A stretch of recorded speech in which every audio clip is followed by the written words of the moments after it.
Ja, was ist das denn hier jetzt Komisches?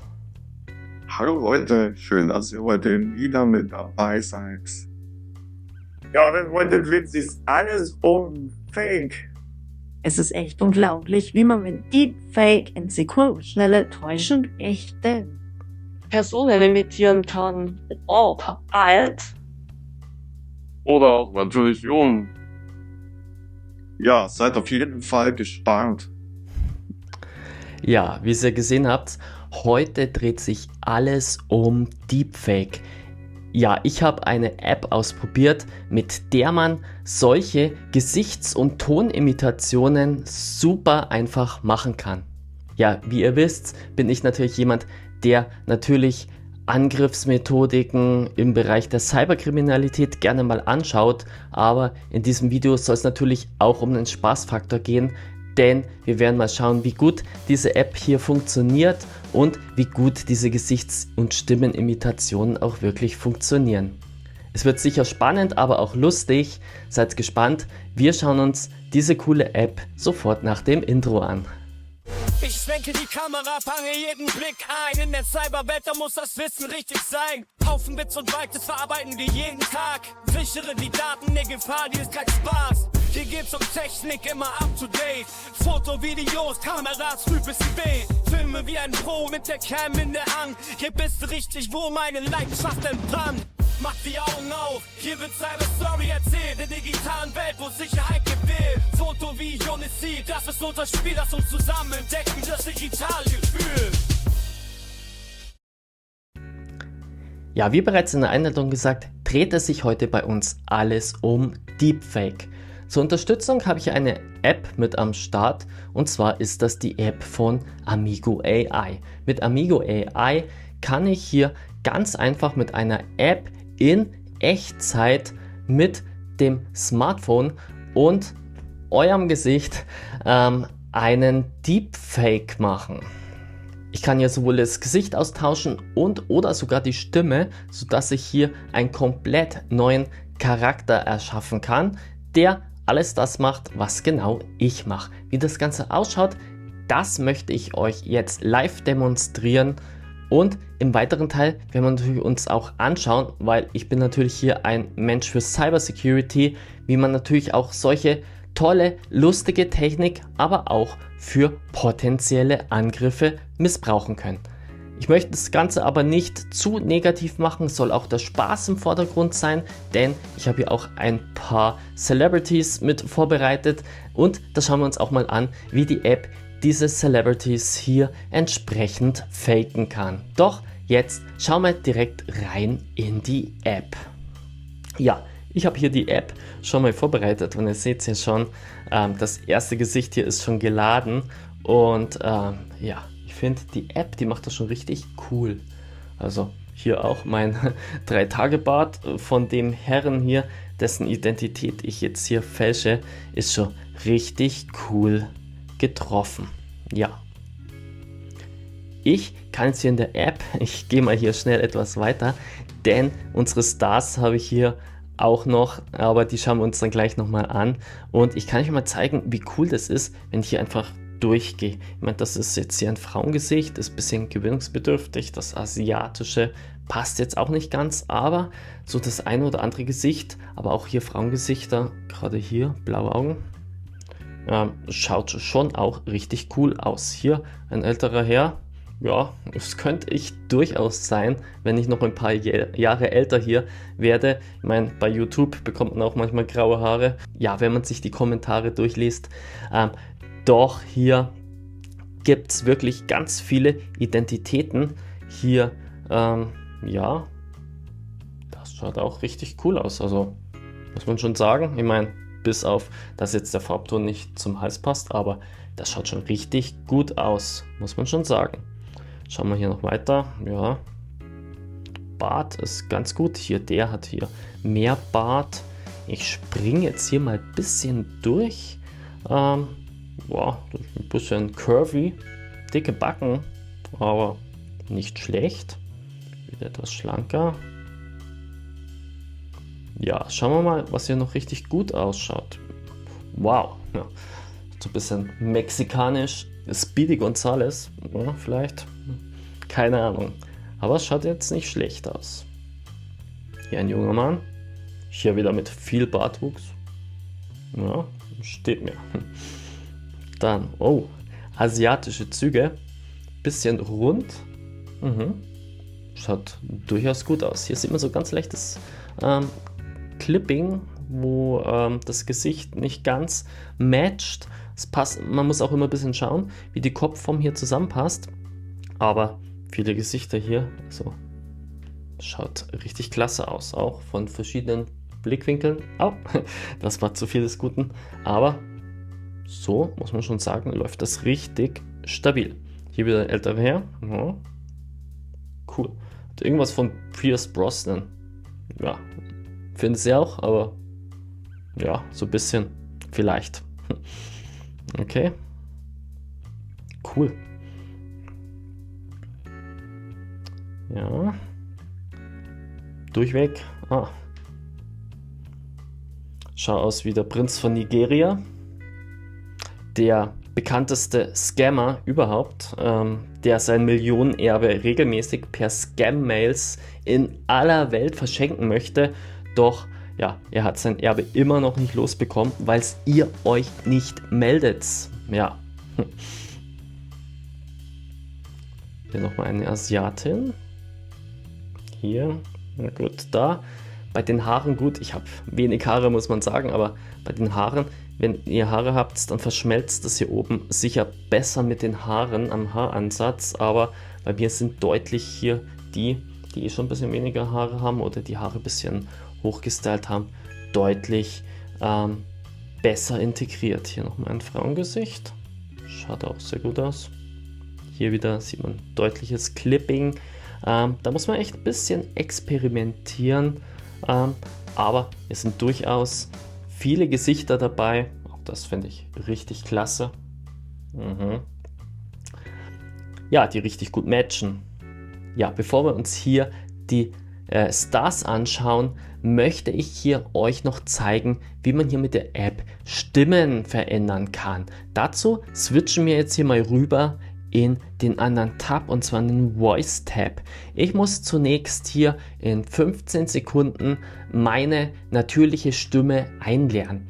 Das ist eher so ein bisschen Training vom Sprachstil, hat weniger mit der tatsächlichen Stimme zu tun. Also wenn es hier einer sagt, ich kann jetzt hier von meinem Opfer zum Beispiel über einen 15 Sekunden Videoschnipsel vielleicht von YouTube oder von einem mitgeschnittenen Telefonanruf die Stimme imitieren, das macht diese App natürlich nicht. Aber durch dieses Stimmprofil, was ich hier anlege, kann die App besser meine Stimme austauschen und matchen. Ich kann jetzt hier verschiedene Stimmen, es gibt weibliche und auch männliche Stimmen, einfach wählen und hier unten mit Hold to Speak tut dann die App das einfach in der Stimme austauschen. Hallo Freunde, hier ist die Stimme von Alex. Hallo Freunde, hier ist die Stimme von Alex. Ja, das klingt doch schon mal ganz cool. Ja, und so klingt die Helene, nicht die Helene Fischer, die deutsche Schlagersängerin, aber eine andere Helene. Ja, und so klingt die Helene. Nicht die Helene Fischer, die deutsche Schlagersängerin, aber eine andere Helene. Ja, das hier ist die Stimme von Azuma. Keine Ahnung, ob das ein Mann oder eine Frau ist. Ja, das hier ist die Stimme von Azuma. Keine Ahnung, ob das ein Mann oder eine Frau ist. Und das ist die liebe Sophie. Hallo, wie geht's euch? Und das ist die liebe Sophie. Hallo, wie geht's euch? Also ihr seht, das ist richtig cool. Und was auch cool ist, ist dieser Conversation Mode, den wir hier noch finden. Mit dem Conversation Mode fängt die Stimme hier echt in Echtzeit an, sobald ich hier losspreche, das Ganze zu übersetzen.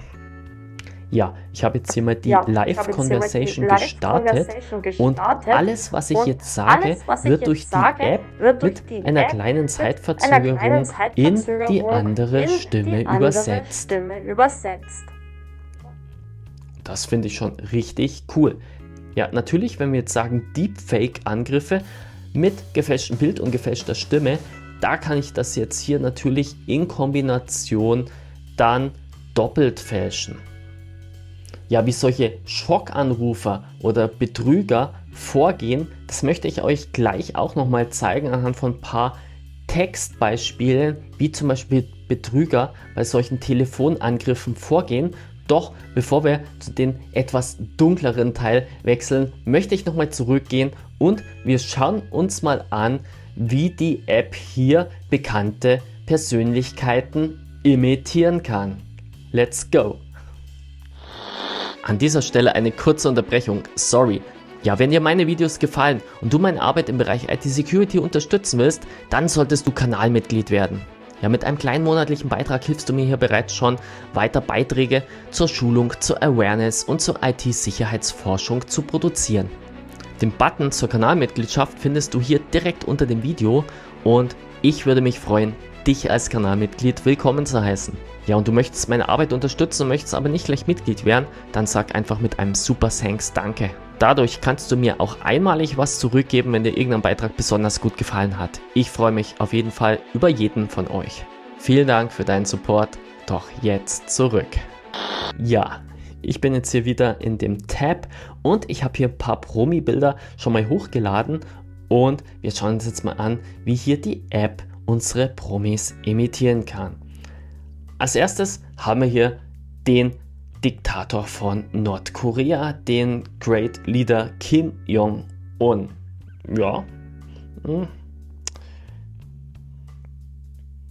Ja, schaut, glaube ich, ganz Kim Jong-un-mäßig aus. Augen, dickes, rundes Gesicht.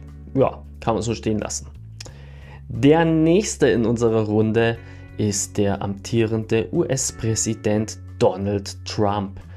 Ja gut, ich schaue aus wie Donald Trump, der seine Perücke verloren hat, aber ja, bis auf ein bisschen dickere hier Tränensäcke unter den Augen. Naja, glaub, gibt's bessere Gesichter zum Nachahmen. Schauen wir doch mal zum nächsten. Ja, hier haben wir Leonardo DiCaprio, bekannt aus Titanic und vielen anderen Filmen. Ich meine, so schaut er jetzt nicht so. Ich glaube, er schaut immer so ein bisschen ernster. Ja. Doch, ich kann Leonardo drin erkennen. Doch, passt. Schauen wir mal weiter, wen wir hier noch haben. Da haben wir Bruno Mars. Ich mag zwar vielleicht nicht so gut singen wie Bruno Mars, aber ja, man kann doch Bruno Mars wirklich sehr schön hier erkennen und hier sehen wir auch wunderschön, wie das Gesicht wirklich schön getrackt wird und das alles hier immer schön in Form bleibt. Ja, als nächstes haben wir Wladimir Putin. Ja, die Gesichts-, also unten die Kinnpartie finde ich ist noch nicht so gut, aber wenn ich hier so ein bisschen so Stirnrunzeln mache, so, er runzelt ja gerne mal so ein bisschen so die Stirn so, ja, so, diese Stirnfalten, schaue ich zumindest aus wie ein billiges Putin-Double. Ja, dann haben wir als nächstes Denzel Washington und da muss ich schon sagen, also ich finde, das schaut richtig klasse aus. Hi Denzel, wenn du das Video selber siehst, schreib mir, ob es dir gefällt oder nicht. Ja, dann haben wir als nächstes einen Freund von Donald Trump oder vielmehr Ex-Freund und zwar ist das der gerade sehr medial wirksame Herr Epstein. Ja, hat so ein bisschen wenig graue Haare, ein bisschen zu kurz, aber rein vom Gesicht her, ja, kommt ganz gut hin. Dann für alle deutschen Zuschauer habe ich hier den amtierenden Bundeskanzler, den Friedrich Merz. Ist natürlich auch schwierig, selbst für eine KI. Ich versuche mal so ein bisschen, weil er hat ja diese doch sehr dominante Kopfform. Aber ja, ich finde es jetzt auch nicht so gut gelungen. Einer, der wesentlich besser gelungen ist, der auch besser zu meinem Haarstil passt, ist unser nächster hier und zwar Dwayne The Rock Johnson und der schaut schon echt sensationell aus. Ja, also hier schaut er auch immer so mit den Augen so, ja. Also wenn ich mal hier als YouTuber kein Geld mehr verdiene oder als IT-Security-Profi, dann werde ich, glaube ich, Dwayne The Rock Johnson Double, naja, vielleicht ein bisschen noch trainieren. Da fehlt es, glaube ich, noch, aber er hat ja auch eine eigene Gym-Collection. Da muss ich halt noch ein bisschen mehr Muckis aufbauen. Ja, schauen wir mal weiter. Auch weibliche Stars habe ich hier dabei. Als erstes haben wir hier die Rihanna. Und da muss man doch sagen, hier, ja, der Lippenstift, der sitzt wirklich gut. Kuss. Und man muss sagen, Rihanna würden auch hier tatsächlich die kurzen Haare stehen. Also ich finde, ihr Gesicht kommt wirklich cool zur Geltung, auch mit kurzen Haaren. Rihanna, wenn du das Video siehst, also überleg dir, vielleicht auch mal wieder kurze Haare. Ja, dann haben wir als nächstes Taylor Swift. Ja, bisschen schwierig bei mir als Mann gemappt, aber man kann schon erkennen, die blauen Augen, Lippenstift sitzt. Ja, dann haben wir als letztes haben wir hier noch Beyoncé. Echt toll, die Augenbrauen sitzen perfekt und ja, auch der Lippenstift, wunderbar. Ja, also das schaut schon richtig sensationell aus. Dann mache ich mir mal wieder meine bekannte Schönheit hier und ja, was sagt ihr? Ist noch Luft nach oben? Ja, natürlich, wenn man hier mit reinen, komplett KI erstellten Videos mal vergleicht. Ich blende euch hier daneben mal ein Video ein, was auch vor kurzem viral durch Instagram, TikTok und andere soziale Medien gegangen ist, von jemandem, der hier mit KI auch mal so Deepfake-Angriffe gezeigt hat, doch einfach mal so für jedermann machbar, ohne ein riesengroßes KI-Premium-Abo, um diese doch sehr rechenaufwendigen Videos zu erstellen. Da finde ich die App schon wirklich sehr gelungen. Ja, ich möchte euch auch in dem Rahmen nochmal ein bisschen was dalassen. Und zwar ist ja auch ein wichtiges Thema, gerade wenn ältere Leute alleine wohnen oder sie nicht so viel Kontakt zur Familie haben, dann ist es immer wieder mal der Fall, dass Betrüger übers Telefonbuch hier Opfer mit älteren Namen raussuchen und dann hier mit gefälschter Stimme oder Identität anrufen.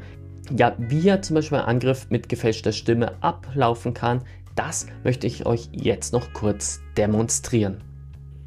Ja, wir gehen jetzt hier wieder zum Voice Tab. Ich nehme hier nochmal die Stimme von der Helene und wir tun jetzt hier einfach mal so, als ob wir bei einer älteren Frau anrufen. Als erstes startet das Gespräch von den Angreifern meistens recht harmlos. Hallo, weißt du eigentlich, wer dran ist?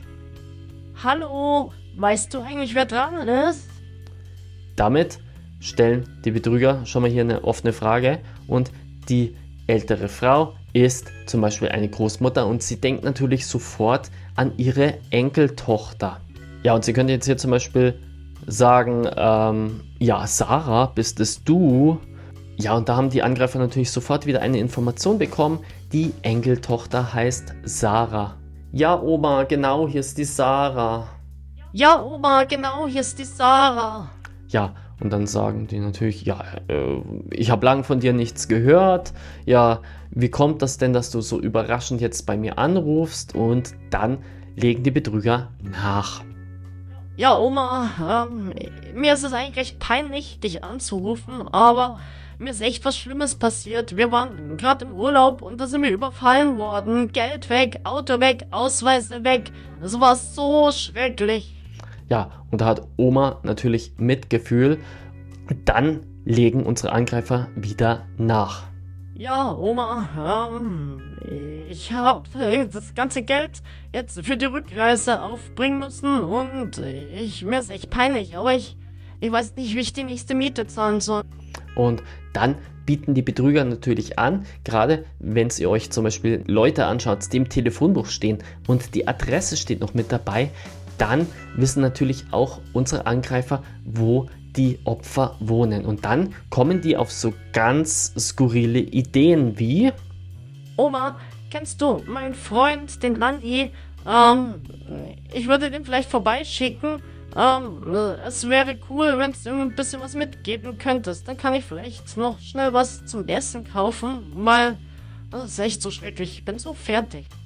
Ja, und wenn Angreifer beim Opfer gegenüber sogar die Möglichkeit haben hier, dass diese Täter für sie im Online-Banking sogar Buchungen durchführen können, ja, dann kommt hier sogar auf die Idee, die potenziellen Opfer um die Durchführung von Überweisung zu bitten. Ach, Oma. Und ich hätte auch noch eine Rechnung fürs Auto zu bezahlen. Wärst du so lieb und könntest du mir die bezahlen? Ich verspreche dir auch, sobald mein nächstes Gehalt da ist, dann werde ich dir auch wieder ganz sicher zurückzahlen. Ja, wie gesagt, bla bla bla. Die Angreifer versuchen dann unter verschiedensten Vorwänden hier ihre Opfer zu betrügen und Geld abzukassieren. Wie gesagt, ich möchte jetzt hier die Stimmung nicht so weit runterziehen. Schließlich ist es eigentlich eine tolle App, mit der man tolle Sachen machen kann. Ja, doch ich fand es jetzt hier auch wirklich wichtig, auch nochmal hier so ein bisschen Wissen zur Betrugsabwehr mit einzubauen.